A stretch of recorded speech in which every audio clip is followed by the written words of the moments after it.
be an airline pilot. And my dad kept saying, you know, you got to have a lot of math to be an airline pilot. And he knew I wasn't very good at math. I was like him. I had a hard time with the numbers. Be a lot of shaky flights. And because of that, he said, you know, if I, it's my dad talking, he said, if I ever had to do it over again, I'd look into radio and television. And it just so happened that our high school had a radio station. And I tried out when I was a sophomore or junior, one of those 2 years, for the play-by-play job, got it. And I remember after doing the first game on a Saturday afternoon, broadcast the game, and came home, and he was waiting for me on the porch of our house, and he had about 3 or 4 pages of notes. He had listened to the broadcast.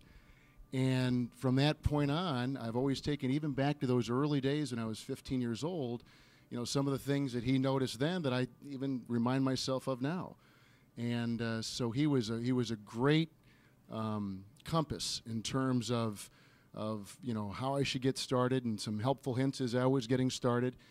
And even now I'll call and say, well, what'd you think, Dad? I mean, you know, and he goes, oh, you're so far ahead of where I could possibly give you any advice, which is wrong, because he has such a good feel for that. Always has and always will. And then not only did I learn that about the broadcast business and journalism from him at that early age, but just in watching him all those years deal with fans, reporters, players, there was a certain grace he had and still does with people, which I think is maybe his number one attribute, and have tried to carry those things with me as now I work my way through my career.